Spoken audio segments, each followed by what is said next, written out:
Amendments to the Constitution by April Luck, Laura Phelan, Payton Gingras, and Rachel Breitinger. The Bill of Rights describes the rights of the people and the limits of the government. They were the first 10 amendments of the Constitution and were added to appease the anti-federalists who would not have approved it otherwise. The First and 14th Amendments protect civil liberties and natural rights.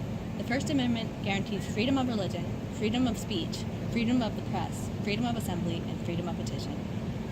The 14th Amendment guarantees that anyone born or naturalized as a U.S. citizen may not be deprived of due process or equal protection under the law. The Third, Second, and Fourth Amendments prevent from abuse from the government. The Second guarantees the right to bear arms. The Third says no quartering of soldiers in your little house. The Fourth is protection from unreasonable search and seizure. The Fifth, Sixth, and Eighth Amendments protect the rights of the accused. The provisions in the Fifth Amendment are due process, self-incrimination, indictments, double jeopardy, and eminent domain. The Sixth Amendment guarantees the right of a criminal to jury, witnesses, attorney, and knowing their charges. The Eighth prevents excessive bail and cruel, sus, unusual punishment. The Seventh, Ninth, 10th, and 13th Amendments protect the rights of the people and the state. The Seventh guarantees that you can have a jury for civil trials as long as the value of the disputed object is over $20. The 19th says that there are other rights besides those listed in the Constitution that citizens have. An example would be the right to privacy. The 10th, not all national rights are reserved for the states and people. So that's a quote from April Luck. And you may say, this is not grammatically correct, it doesn't make any sense.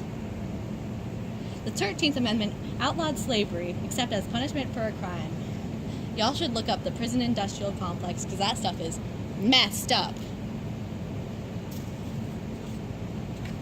The 15th, 17th, 19th, 23rd, 24th, and 26th Amendment expand and protect voting rights. The 15th Amendment said that African American men gain suffrage. 17th changes how senators are elected. 19th gave women suffrage. 23rd gave citizens of D.C. right to vote. The 24th outlawed poll taxes. And the 26th changed voting age from 21 to 18. The 11th, 12th, 16th, 18th, 20th, 21st, 22nd, 25th, and 27th Amendments guarantee the structure, or change the structure of the government. The 11th says that civil trials will not be heard in federal courts. The 12th changes election process for President of the United States and Vice President of the United States. The 16th establishes federal income tax. The 18th was prohibition. The 21st was not prohibition. The 20th changes the inauguration date from March to January 20th. The 22nd limits presidential terms to 2, or less than 10 years. The 25th provided a presidential succession order. The 27th postponed congressional pay raises until the next congressperson or next election time. Good. The 5th Amendment talks about due process, self-incrimination, indictments, double jeopardy, and eminent domain. The 6th Amendment involves a jury trial, witnesses, right to attorney, and knowing your charges. The 8th Amendment protects from cruel and unusual punishments and bail. The Supreme Court case that we associated with the expansion of the rights in those amendments is the Miranda versus Arizona case. Miranda versus Arizona,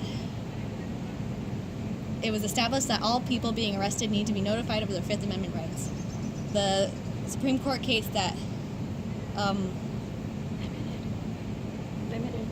limited the rights of the people was Gregg versus Georgia, and it said that the death penalty wasn't cruel and unusual and actually was good and everyone loves it.